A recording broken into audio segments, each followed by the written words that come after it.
Hey friend, let me ask you something. When was the last time you paused long enough to ask yourself what you need?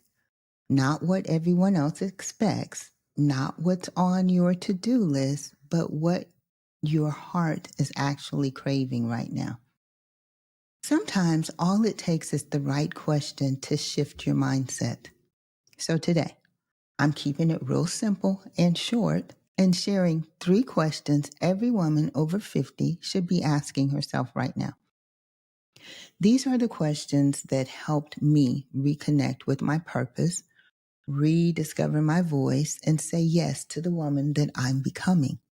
So if you're feeling a little stuck, unsure, or just ready to shift something in your life, this episode is for you. Welcome to Aging with Grace and Style, the podcast for women who refuse to shrink as they age. I'm your host, Valerie Hatcher, and every week we dive into real talk, mindset shifts, and the kind of encouragement that helps you rise confident, courageous, and unapologetically you. Now, I know life moves fast, especially in this season. We're juggling responsibilities, navigating change, and sometimes forgetting to check in with ourselves. That's why these 3 questions matter. Because when you slow down long enough to ask them honestly, that's when the shift begins. Question number 1. What do I want this next chapter to look like? So often we've spent decades pouring into others, raising kids, building careers, supporting families, that we forget we're allowed to want more. Not more things, but more fulfillment, more alignment, more you. Take a breath and ask yourself, what kind of mornings do I want? What kind of energy do I want to feel?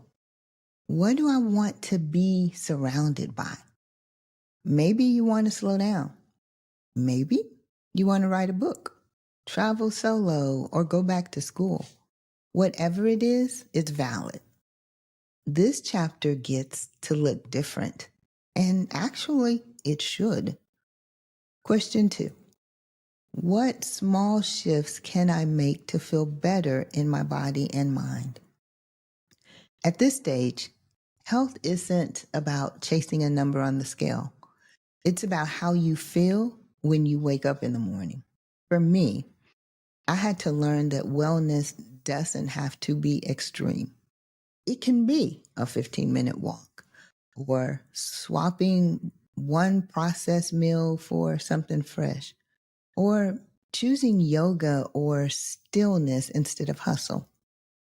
So ask yourself, what habits are no longer serving me? And what's one small shift I can make this week?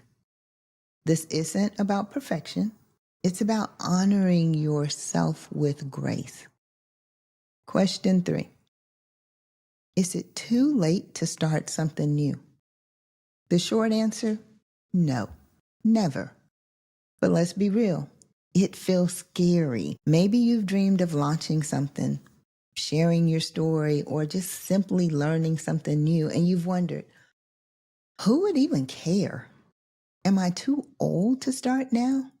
Listen, I launched this podcast in my late 50s. Okay, close to 60. With no big team, no studio, just me, my voice, and a little faith. You're not too late. You're right on time. So what if you started small? What if you let your curiosity lead instead of your fear? Start scared, start unsure, but start. So here's my challenge for you this week. Take 15 minutes. Grab a journal or open the notes app on your phone and write down, or type your answers to these 3 questions. What do I want this next chapter to look like? What small shift can I make to support my health and my mindset? What dream have I been sitting on because I thought it was too late? Now give yourself space to be honest. No filters, no judgment. This is for you. So if this episode spoke to you, send it to a friend, someone who might be stuck and needs a little reminder that her next chapter is unwritten and wildly full of possibility. And if you haven't already, be sure to follow Aging with Grace and Style so that you never miss a weekly dose of encouragement. You're not fading, you're just getting started. So grace up, glow up, and I'll see you next week. Living our best life. It's good to be